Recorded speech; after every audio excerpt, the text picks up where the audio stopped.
Allez, salut, c'est Auguste. On est dans les locaux de Matago aujourd'hui avec le micro du siècle. La fin d'année approche et on s'est dit que ça serait cool de vous faire un petit top avec les coups de cœur de l'équipe. Donc je vous emmène. C'est parti. Donc là, on est dans la section localisation / design graphique et on va aller voir Cédric. Cédric ici même, grand maître de la localisation / charcutier. Donc toujours. Écoute, salut Cédric. Donc si tu pouvais nous parler un peu de ton coup de cœur de cette année chez Matago, si on avait un. Ouais. Moi cette année mon coup de cœur c'est Almost Innocent. En fait voilà, c'est un jeu de déduction coopératif. Et l'année dernière mon coup de cœur, l'un de mes coups de cœur c'était Turing Machine qui est aussi un jeu de déduction. Ouais, donc l'année dernière j'avais adoré ça, un jeu de déduction, et là cette année c'est vraiment un autre truc parce que là c'est coopératif, alors que je trouve que le Turing Machine était beaucoup à jouer en solo. Ouais. Et là le côté coopératif m'a vachement convaincu.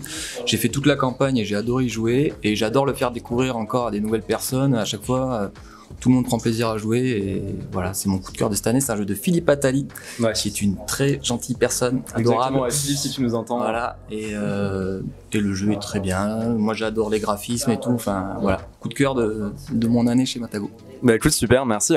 Et du coup, ça c'était chez Matago, mais si tu devais citer en fait un jeu chez un autre éditeur, ce serait pour l'année 2023. Alors, le jeu c'est Heredity.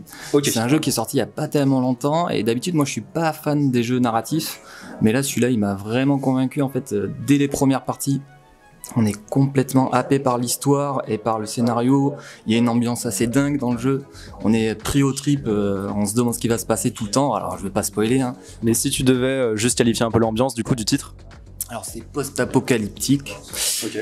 Et voilà, on craint pour sa vie quoi dans le jeu, tout le temps. On est en mode qu'est-ce qui va se passer pour moi, pour ma peau.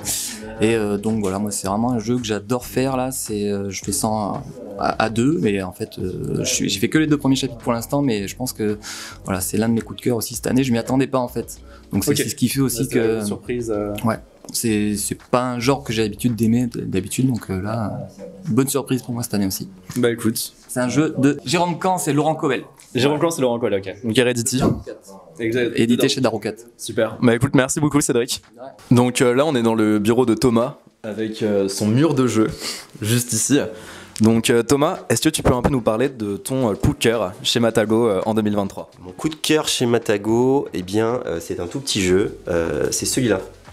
Okay, Pantémort, voilà. Pantémort, pourquoi? Parce que eh bien, moi j'ai ce jeu depuis une dizaine d'années. C'est la première version de Pantémort, vous voyez, tu vois comme... il date d'il y a 10 ans. Il a servi, il a vécu, ouais. Oui, beaucoup, et parce que je trouve que c'est un jeu exceptionnel pour créer une ambiance super d'un seul coup, parce qu'il y a la prise de risque, parce qu'il y a le petit jeu de pli, parce qu'il y a 2 jeux en un, parce que ça fonctionne immédiatement. Et quand l'idée est venue de Matago de trouver des auteurs français pour agrémenter la gamme microgame, eh ben, je suis super content d'avoir pu contribuer à ce que Pantémort maintenant soit dans toutes les boutiques de jeux de société, dans une version que je trouve encore meilleure, voilà, parce que évidemment l'auteur a rebossé, puis que les designs graphiques ont été refaits, voilà, bref, on l'a ressorti, tu étais là à la triche, et puis moi je l'ai fait jouer autour de moi, ça fonctionne toujours. Et c'est ça aussi un bon jeu de société, c'est pas toujours obligé qu'il y ait des règles compliquées, il faut juste que ça implique les gens, qu'ils aient envie, que ça fasse plaisir, et c'est exactement ça Pantémort, donc ça c'est un gros coup de cœur. Et maintenant du coup pour ton coup de cœur chez un autre éditeur, dis-nous ce que c'est. Eh bien écoute, j'ai choisi d'Orge et de Blé, voilà.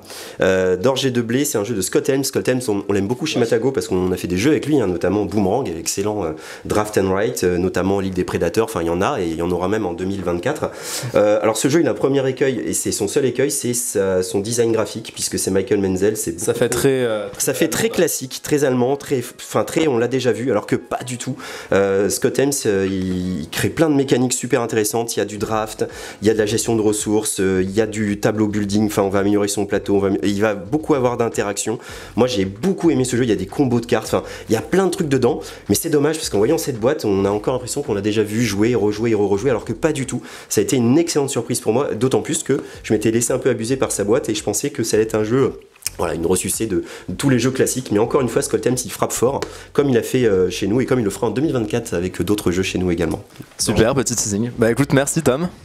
Donc là on est avec Arthur qui était en plein design graphique Donc je t'interromps 2 petites secondes pour te demander du coup quel est en fait ton coup de cœur chez Matago cette année. Mon coup de cœur chez Matago cette année, c'est Feu de camp. Ok.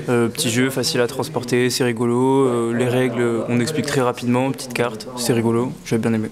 Ok, donc ouais, clairement dans un peu un jeu d'ambiance, etc. où tu vas empiler différents. Ok. Exactement. Dans cette adresse, tu vas empiler différents modules.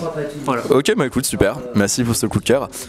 Et du coup, maintenant, là, on a fait ton coup de cœur chez Matago, mais si tu pouvais me donner un coup de cœur cette année chez un autre éditeur. Exploding Kitten, le bien VSMA de l'extension, qui est également jouable toute seule. Très drôle. Incroyable. Une petite variante Armageddon. Quand tu l'invoques, tu balances une cartouche, tu peux tuer quelqu'un directement. C'est extrêmement drôle. Ok, super. Et toi, t'étais déjà un fan d'Exploding Kittens, t'avais déjà une. Toutes les extensions à mort, mais celle-ci, elle est. Au-dessus, ouais. Elle est au-dessus. On peut jouer sans la carte spéciale, mais avec, c'est bien plus intéressant. Du one-shot. Ok, ça marche. Bah écoute, nickel, merci Arthur. Et je te laisse reprendre. Au plaisir. Du coup, là, on est avec Anna, l'impératrice des ventes. Donc, c'est toi-même. Donc, Anna, du coup, c'est quoi tes ou ton coup de cœur de l'année chez nous, chez Matago? Chez Matago, difficile de choisir. On a eu des très bonnes sorties, je trouve, cette année. Mais je pense que je choisirais Revive. Ok. Pourquoi? Ça peut paraître compliqué, mais en fait, il y a peu d'actions. C'est quoi, 5 actions? Et en fait, c'est hyper satisfaisant parce que tu construis ton plateau et selon ce que tu vas choisir, tu vas pouvoir faire des enchaînements et tout. Et j'ai trouvé que c'était top. Et beaucoup moins compliqué que ce qu'on pourrait croire. Et j'ai aussi Orion Duel. Orion Duel, pourquoi? Règle simple, le jeu, tu peux y passer 10 minutes ou une demi-heure. Ouais, très rapide, très tactique. Ouais, c'est ça qui est cool. Et on a fait beaucoup de parties avec Yann et ma mère. Ok, aussi, ouais, donc elle a pu prendre en main le jeu. Exactement. Et... Okay. Une fois qu'elle a saisi les règles, elle a adoré. Du coup, vraiment un jeu familial aussi.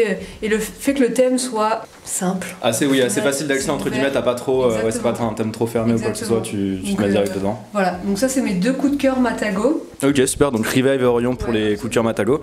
Et si t'avais un coup de cœur justement chez quelqu'un d'autre, chez un autre éditeur, ce serait qui? Il y a eu des très bonnes sorties en fait toute l'année 2023. Ouais, donc, c'était une bonne année. Je pense que cette année, je prendrai les Aventuriers du Rail Legacy. Ok, d'accord. Donc Days of Wonder. Ouais, absolument. Okay. Parce que les Aventuriers du Rail, dans ma famille, c'est un jeu auquel on joue très souvent. On a pratiquement toutes les extensions. Et du coup, là, on s'est tenté sur ça et ça a beaucoup plu. Le fait de rejouer à chaque fois et de rajouter quelque chose, on a beaucoup aimé. Voilà. Okay. Bah écoute, super, merci à toi. Et super pour ces coups de cœur. Et toi, Largo, du coup, c'est quoi tes coups de cœur? Intéressant. Donc là, on est avec Pierre dans le bureau de la com, grand spécialiste de tout ce qui est campagne. Donc exactement, c'est toi-même. Donc Pierre, du coup, si tu pouvais un peu nous donner ton coup de cœur cette année chez Matago. Bah moi, mon coup de cœur chez Matago, c'est Route RPG. Okay, d'ailleurs, il y a la boîte qui est juste là.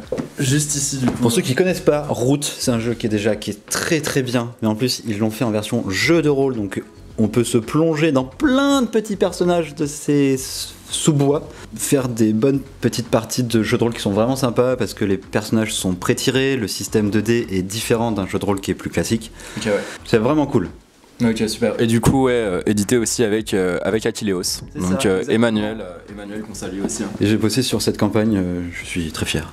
Merveilleux Pierre, merveilleux. Et maintenant du coup, donc ça c'était ton coup de cœur chez Matago. Et pour ce qui est de ton coup de cœur chez un autre éditeur, pour un jeu sorti du coup, ce serait Bunny Kingdom. En plus, j'ai eu l'extension Bunny dans le Kingdom ciel. C'est ça, il y a pas longtemps. J'adore beaucoup l'univers de ce jeu, faire son royaume de petits lapins avec un système de draft. Les illustrations sont vraiment chouettes. On y a joué avec la personne qui tient la caméra et je crois qu'il a bien aimé. N'est-ce pas? Florian, si tu nous entends, on sait que tu nous la entends. Caméra de haut en bas. si tu acquiesces. Et voilà quoi. Merveilleux Pierre, merci beaucoup. Et toi Auguste, quels sont tes jeux préférés de cette année 2023 qui se termine bientôt? Eh bien écoute Pierre, pour répondre à ta question, mon coup de cœur cette année chez Matago, ce serait du coup donc Yucatan dans la collection Epic, pour plein de raisons, puisque déjà je suis fan de Kemet aussi pour le thème, qui je trouve un petit peu sous-représenté d'habitude dans ce type de jeu. Les mécaniques en fait très condensées, ce qui fait que quand tu maîtrises le jeu, il y a une tension tout au cours de la partie parce que t'as pas énormément de tours à ta disposition, t'as un petit côté engine building avec le développement de ta base. Il y a énormément justement de combats, c'est très nerveux. Et tout ce qui est combinaison possible, le jeu offre vraiment beaucoup de combinaisons. Et l'aspect visuel aussi avec le taf du coup de Carl Fitzgerald. Donc moi ce serait définitivement Yucatan. C'est un très bon choix et on peut saluer aussi Anthony Kettel pour la direction artistique de ce jeu. Si tu devais choisir un jeu qui n'était pas de chez Matago. Du coup en fait je l'ai amené juste ici, c'est Genpei du coup qui est chez Invedars. Je connaissais pas du tout le jeu et je l'ai chopé à Essen, Essen Spiel de cette année. Du coup pour décrire un peu Genpei, c'est un jeu de cartes, de combinaisons et de placement justement. Tu vas en fait placer des petits jetons d'influence cachés, tu vas essayer de gagner les faveurs de différents clans de samouraïs anthropomorphes. Exactement, donc déjà le jeu est très beau, c'est un avantage indéniable, et surtout en fait ils réussissent ce côté où tu as beaucoup de combinaisons possibles. Il y a quand même pas mal de profondeur et pourtant c'est extrêmement accessible.